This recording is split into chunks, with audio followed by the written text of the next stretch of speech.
समर्थांचे निस्सीम सेवक स्वर्गीय श्री रामदासजी कळंबे यांनी आपल्या शब्दामध्ये वर्णन केलेली समर्थांची अंतदर्शन शोभायात्रा. जसजसा समर्थांच्या देहावसानाचा समाचार समाजात विविध मार्गांनी, विविध गतिमान साधनांनी प्रसूत झाला, तसतसा जनसागर उचंबळून टाकरखेड या केंद्रस्थानी भक्तजनांना आकर्षण निर्माण झाले. प्रत्येकाच्या मनातील श्रद्धा, भाव आणि भक्तीचे यथायोग्य शब्दचित्र जरी मला रेखाटता आले नाही, तरी सर्वांना एका अंत्यदर्शनाच्याच भावबंधनातील समान सूत्र तंतून टाकरखेडला पोहोचण्याची ओढ निर्माण झाली होती. प्रशासनाधिकाऱ्यांनी समाधी सोहळ्याची काळ वेळ निश्चित करून विविध माध्यमांच्या सहाय्याने नागपूर आकाशवाणी, वर्तमानपत्रे, शासकीय बुलेटिन इत्यादींनी चोख कामगिरी बजावली.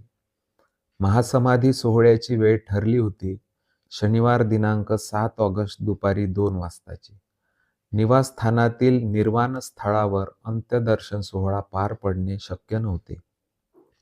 म्हणून कार्यालयासमोर एक उंच असे मचाण तयार करण्याचे ठरले. त्यावर महाराजांना साधार बसवून सर्वांना शेवटचे दृष्टीदर्शन सुलभ व्हावे असा हेतू होता आणि समाधी स्थळाच्या तयारी करण्याच्या कार्यात श्रमदानेच्छू भक्त जनांचा सहभाग उपलब्ध व्हावा हे प्रयोजन. नागपूर आकाशवाणीवर त्या काळात एक वऱ्हाड पांडे नावाचे श्री लहानोजी बाबांचे कट्टर भक्त कार्यरत होते. ते टाकरखेडला मासिक वारी करायचे. कधी कधी महिन्यातून 2-3दा सुद्धा येऊन जायचे. त्यावेळी प्रवासांच्या साधनांची आजच्याप्रमाणे उपलब्धता नसल्यामुळे दरवेळी एक रात्र त्यांचा मुक्काम राहत असे. त्यामुळे मी आणि वऱ्हाड पांडे एकमेकांचे चांगलेच परिचयाचे झालो होतो. ते मला गुरुबंधू मानत असत. त्यांनी माझ्याकडे त्यांच्या घरचा फोन नंबर दिला होता. त्याची मला आठवण होतीच. म्हणून मी सर्वप्रथम त्यांना आरवीच्या माध्यमातून शुक्रवारी 1 वाजताच ही दुःखद वार्ता कळवली होती. त्यांनी लगेच चक्रे फिरवली. दुपारी 1:30 वाजताच्या मराठी बातम्यापासून तो संध्याकाळी 7च्या बातम्यापर्यंत एक तासाने विशेष बुलेटिन प्रसारित करून संपूर्ण जगात महाराजांच्या निर्वाणाचे वृत्त प्रसारित केले. आणि त्याचा परिणाम काय झाला असेल याचा तुम्हीच विचार करावा. टाकरखेडला त्या दिवशी येणारा प्रत्येक जीवात्मा एका विशिष्ट भावाने झपाटलेल्या अवस्थेत येत होता. आणि आपले काहीतरी हरवले, आपण कुणाला तरी दुरावलो, आपल्या आयुष्यात एक भयानक दुःख, पोकळी निर्माण झाली आहे, अशा भयगंडाने ग्रस्त होऊन परत जात होते. महासमाधी सोहळ्यापर्यंत राहणे ज्यांना शक्य नव्हते, ते अंतिम दर्शनाची अतृप्ती भोगत आपल्या मुक्कामी परतत होते. त्यामध्ये वृद्ध होते, तरुण होते, बालके होती, म्हाताऱ्या बाया, तरुण स्त्रिया, लहान लहान मुले आणि मुली यांच्या अमाप गर्दीने गावातील चारी बाजूंचे रस्ते गजबजून गेले होते. गावातील घराघरात जवळच्या संबंधियांची, नातेवाईकांची, मित्रमैत्रिणींची वर्दळ वाढली होती. घराला घरपण राहिले नव्हते. कोण केव्हा कोठून कसा येईल याचा नेमच नव्हता.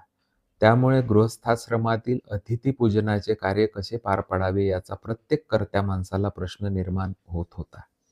नाईलाजाने घरी जसे आहे, जेवढे आहे, अन्न पाणी अंथरूण पांघरून त्याची उपलब्धता हा विचार सोडून जसे होईल तसे पाहू, हाच प्रत्येकाच्या मनात विचार होता.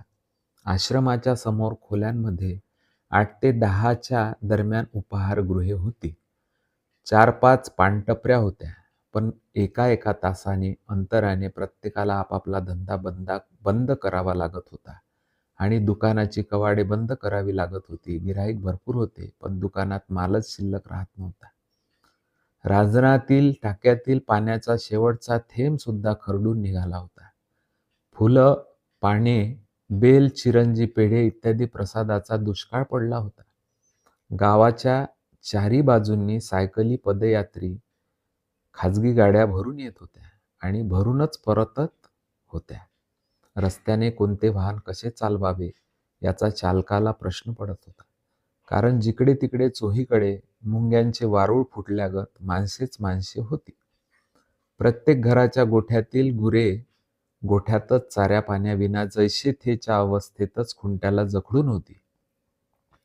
त्यांना सुद्धा जाणीव झाली होती की आज आपल्या गावातील निनादणारा धूतलेका लाहण्या हा आवाज बंद पडला आहे आणि आता यापुढे त्या कंठातून पुन्हा कधीच हा ध्वनी निघालेला आपल्याला ऐकू येणार नाही.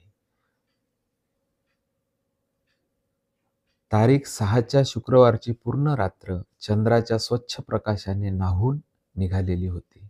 कोणाच्याही डोळ्यात झोप नव्हती. प्रत्येकाच्या अंतरात एकच विषय आणि त्याच्या अनुषंगाने गतिमान झालेले विचारचक्र, त्यातून निघणारे विचार प्रवाह, भावस्पंदने, त्यात प्रत्येक जीव रमला होता. प्रत्येकजण अंतर्बाह्य जागृत अवस्था भोगत होता आणि उद्याच्या महानिर्वाण सोहळ्यात आपण कशा प्रकारे सहभागी व्हावे याचे नियोजन करीत होता. आणि अव्याहत चालणारे कालचक्र फिरत होते. तारीख 7चा शनिवार उजाडला. रात्रभर समाधीच्या स्थळाच्या निर्मितीचे काम चालू होते. 5-5चा 8 फूट खोल खड्डा निवासस्थानाच्या समोर उत्तर दिशेला 20 फूट अंतरावर खोदण्यात आला. हजारो हात काम करीत होते. त्यानंतर 9 इंच जाडीची विटाची भिंत चारही बाजूने बांधून तयार झाली. पूर्वेकडून खाली उतरण्याकरिता मध्यापर्यंत 9 पायऱ्या करण्यात आल्या. मध्यभागी बैठकीची गुफा तयार झाली. आता दर्शनाची करिता 2 दर्शनाच्या जागा तयार झाल्या होत्या. कार्यालयापुढील मचानावर ठेवलेला निष्प्राण देह आणि समाधीची तयार झालेली गुहा, तसेच गावातील खेडकर बंधू सुतार्यांनी केलेला माळ. दत्तू खेडकर, रामदास खेडकर तेव्हा संस्थांच्याच कामात कार्यरत होते. एकीकडे श्री नथुजी मुळे आणि सीतारामजी यांचा वस्त्रा ज्याची इच्छा असेल त्याच्या डोळीवर फिरत होता. जवळपास 100 ते 150 जणांनी महाराजांच्या नावाने क्षौर कर्म केले. सकाळी 9 वाजता लोकांच्या दाटीवाटीत महाराजांना मंगलस्नानाकरिता मचानावरून खाली काढले. ज्याला जसे जमेल तसे पूजनाचे सोहळे पार पडले. 11 वाजता माळात मूर्ती बसवली. अखेरची नगर प्रदक्षिणा मारुती मंदिराच्या जवळील रस्त्याने निघाली. प्रत्येकाला वाटत होते माळाला माझा खांदा लागावा, निदान आपला स्पर्श तरी व्हावा, आणि तशी कोशिश प्रत्येकजण करीत होता. हार, फुलं, गुलालांचा वर्षाव रिमझिम पावसासारखा होत होता. समोर टाकरखेडा, नानपूर आणि देऊरवाडा या गावातील बँड पथके रघुपती राघव राजाराम ही धून वाजवत चालत होते. लोकांच्या जयघोषांनी दाही दिशा उचंबळून निघाल्या होत्या. गावाच्या दक्षिण टोकावरील प्रायमरी शाळेजवळून महायात्रा नदीवर आली. क्षणभर नदीच्या काठावर विश्रांती घेऊन पुन्हा रस्त्याने लोकांचे लोंढे गडगडत जाणाऱ्या ओंडक्याप्रमाणे आपोआप न चालता समाधी स्थानाजवळ आले. माड खाली ठेवला. अखेरची आरती झाली आणि बरोबर दुपारी 2 वाजता महाराजांना समाधी मंदिरात ठेवून मिठाचे आच्छादनात दृष्टीआड करण्यात आले. यावेळी कुणाकुणाचे हात पाय कार्यरत होते त्याची मोजदाद नव्हती. म्हणूनच कुणाच्याही नामोल्लेखाशिवाय महाराजांच्या अंतिम दर्शन सोहळ्याचे माझ्या बुद्धीप्रमाणे पदरचे काहीही न जोडता उपरोक्त सत्यवर्णन केलेले आहे. जय लहानूजी, श्री लहानूजी. श्री संत लहानूजी महाराज की जय.